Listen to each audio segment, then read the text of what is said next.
Welcome to Sounducation class 4. 4, yeah.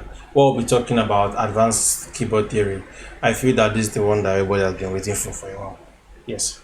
So, getting right into it, the time is exactly 8:45, and we leave here by 8:55. So, what is advanced keyboard theory? It is a class that is suited for keyboardists that know how to play keyboard already. So this is not for beginners at all. So the reason why these two classes are divided is because here I'm going to be talking with the assumption that you understand music already. So I'm not going to break this down or waste time breaking things down. I'll just go straight to it and be teaching from them. All right. So let's get started.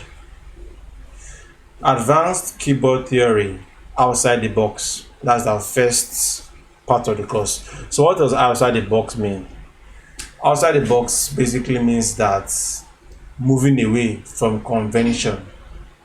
What do I mean by convention? Basically, in music, there are things that are like set guidelines that we use, right? And these are there for a reason because they give structure to it.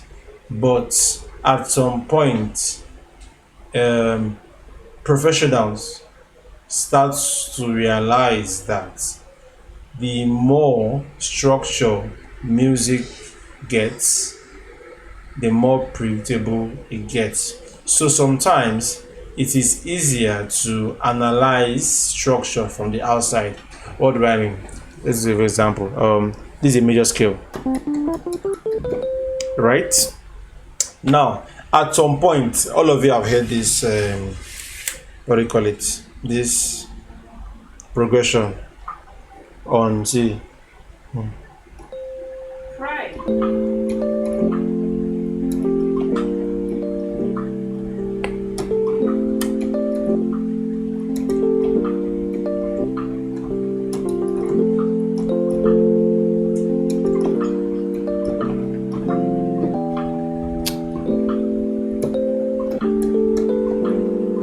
Something like that, right? So simple goes yeah,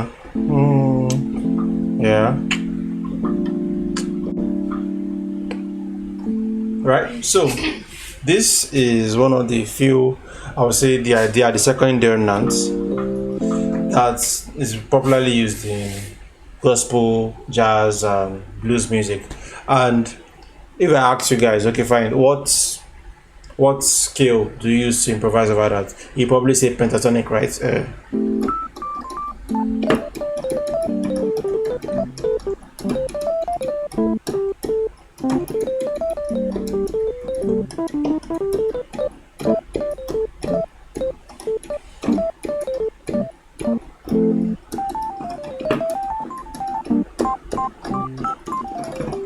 Something like that, right? So, and that's fine. But where this starts to come in is where I would say, what else can you use that people don't usually use? For example, so I'm thinking, let's not go for okay, all right.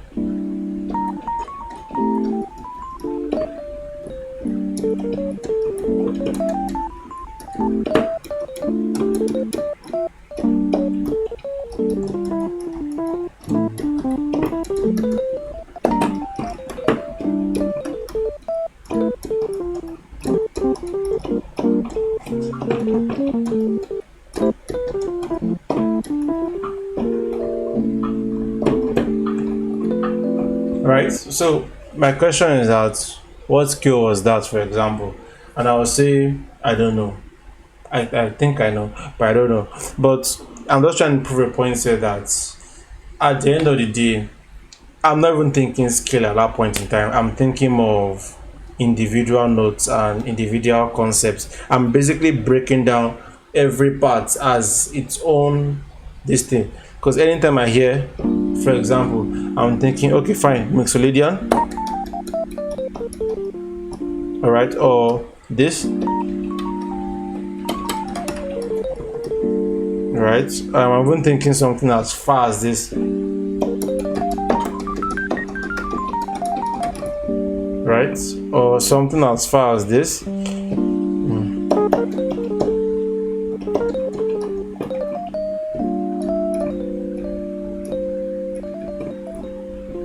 So, where am I getting all of these ideas from, so to speak? I would say it's just more like how do I say it? It's like your ears basically like to repeat what they know. And when you start to condition your ears to hear new stuff that are not conventional, everything starts making a different kind of sense to you, which is the point of this class.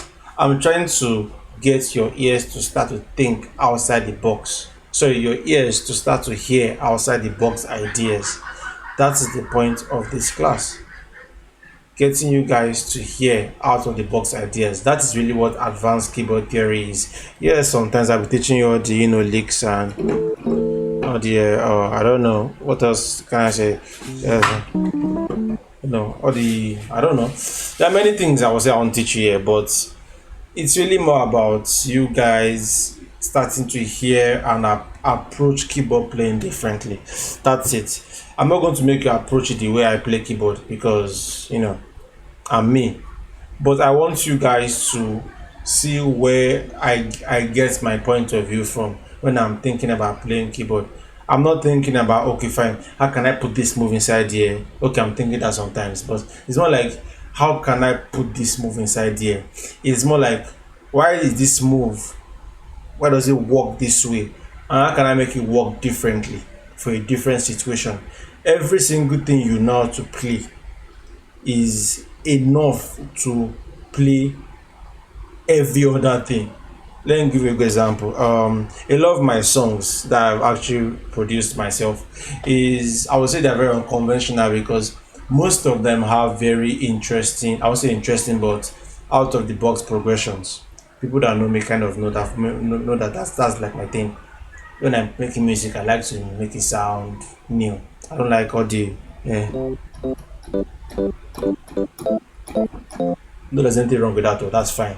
But I feel that since I don't produce music for mainstream purposes, I when I'm on my computer and making music, I want it to sound like something I've never heard before. So when I get an idea, I'm like, okay, fine, okay, F major 7, okay, okay, what else can I put there? Say, okay, that sounds weird. How do I? Okay, let me change the chord. What about? Okay. Okay.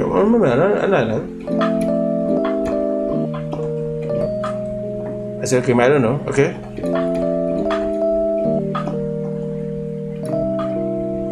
So, you see, the idea process is just basically what is. I'm basically trying to find a way to make it sound different but sensible. That is what outside the box playing is. That's why it's a lot of rehearsal, it's a lot of thinking, it's a lot of listening, but it's worth it because that's actually how you grow as a keyboardist. No matter how much you want to practice is not just about running up and down, running skills. It's about that too. But look at the greats: Corey Henry, Jacob Collier, Herbie Hancock, Chick Corea. Why do you think that each of these people have such a presence in the musical world? If they were playing the exact same things that people were playing before, they will just be imitations of them, basically. They will be. But what makes them them is that they can see elements of those that inspire them in them, but majority of what they are doing is themselves. So as a keyboardist, you have to start making your playing sound like yourself, and that is what this does. When you start to incorporate your own ideas, that is when you start thinking outside the box. The box is everything you know how to do. So start looking for things that you don't do normally and find ways to make them work. That's basically how research is. Research is trying to make things that should not work naturally. I mean, at best, I'll say my last example is giant steps. Like, what is this? right? It's a very right, right. It's a very all over the place kind of thing, but it works somehow. It works. And how does it work? Because somebody thought outside the box. So this is about thinking outside the box. So for the first next few weeks, I'm going to be giving you some tools that you can use in terms of different types of voicings, different types of harmonizing, different types of scale arrangements, different types of rhythmic patterns. Anything of these things involves thinking outside the box. So I want you to go on this journey with me together, right? Let's discover some new things together. So I want you guys, I'm giving you a lot of assignments. Okay, try and make something random work. That's what we're going to do in this class. Understand? So please take this class seriously if this is what you want to do, because this one is work. This one is really work, and I'll be very very harsh on this one because this is my baby. Understand?